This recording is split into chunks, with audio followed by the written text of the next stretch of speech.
Olá pessoal, bem-vindos novamente ao canal Fé, Filosofia e Cultura. Eu convido você que não é inscrito no canal a se inscrever, ativar o sininho de notificações e compartilhar esse vídeo com os seus amigos. Dando sequência, hoje nós vamos comentar um outro assunto muito interessante do livro do Ernest Renan a respeito da vida de Jesus, é sobre os primeiros aforismos de Jesus, suas ideias de um Deus Pai e de uma religião pura, primeiros discípulos. José, que era o pai adotivo de Jesus, ele morreu antes que seu filho tivesse desempenhado um papel público. Desse modo, Maria ficou sendo a cabeça da família. É esse o motivo pelo qual, quando se queria distinguir Jesus dos seus numerosos homônimos, era mais comum chamá-lo de filho de Maria. Parece que com a morte do marido, ela sentiu-se estrangeira em Nazaré e retirou-se para Caná, lugar em que provavelmente nascera. E Caná era uma cidadezinha que ficava a 2 horas ou 2 horas e meia de Nazaré, uma cidade pequena ao pé das montanhas que cercam ao norte, Ela era menos grandiosa que em Nazaré, ela se estende sobre toda a planície, cercada de forma mais pitoresca pelas montanhas de Nazaré. E Jesus deve ter morado algum tempo nesse lugar, e provavelmente ele passou ali parte da sua juventude, e ali ocorreram suas primeiras revelações. Então Jesus, como seu pai adotivo José morrera, a Maria, que era sua mãe, ela resolveu se mudar para Caná, onde provavelmente ela havia nascido, e lá em Caná ela resolveu ficar, porque ela se sentiu até mal lá em Nazaré, se sentiu meio estrangeira, meio deslocada, vamos dizer assim. E lá Jesus passou parte da sua juventude e ele fez alguns dos seus primeiros milagres, inclusive, Revelações aqui a gente poderia até dizer de milagres, por exemplo, o primeiro milagre que Jesus fez foi o da transformação da água em vinho, lá nas bodas de Caná.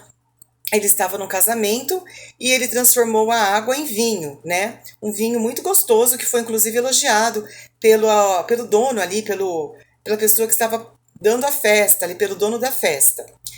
Jesus exerceu o mesmo ofício de seu pai, o de carpinteiro, e isso não tinha nada de humilhante ou vergonhoso.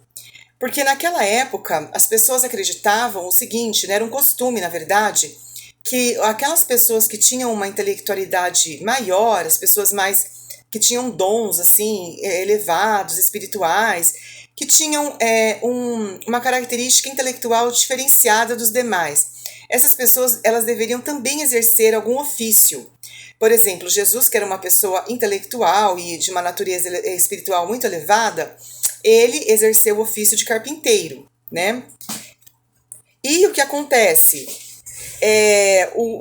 No caso, todas as pessoas da Bíblia que eram assim, pessoas intelectuais, os célebres, tinham um ofício, tanto que São Paulo, ele também teve o ofício de ser tapeceiro, o fabricante de tendas, Ele tinha uma educação muito nobre, mas ele também exercia um ofício, Jesus não se casou, O seu potencial de amor foi canalizado para o que ele considerava sua vocação celeste, Ele era uma pessoa muito, muito delicado com as mulheres, mas nunca com aquele sentido, vamos supor assim, vulgar dos homens, de querer sempre ver a mulher como um objeto, uma coisa. Não. Jesus tratava as mulheres com delicadeza, olha que coisa interessante, mas nunca com esse ar vulgar das pessoas, dos homens vulgares, da terra, infelizmente. Então Jesus ele era uma pessoa muito nobre no seu relacionamento com as mulheres e com as pessoas. Tanto que as mulheres, muitas das mulheres que gostavam de Jesus, elas o admiravam muito pelo seu caráter, muito mais do que pelas suas obras. Elas achavam que Jesus tinha um caráter excelente. E aí, no caso, ele teve então as suas santas claras, as suas franciscas de Chantal, assim como os santos tiveram, Mas ela o amava muito, como eu disse, como pessoa, mais até do que... Então Jesus ele foi muito mais amado do que ele amou. Muita gente gostou de Jesus, gostou mais dele do que das suas próprias obras, como eu disse, Mas isso acontece muito com as naturezas mais elevadas, porque como ele era uma pessoa muito terna e a sua doçura infinita, isso fazia com que ele fosse uma pessoa encantadora, para todos.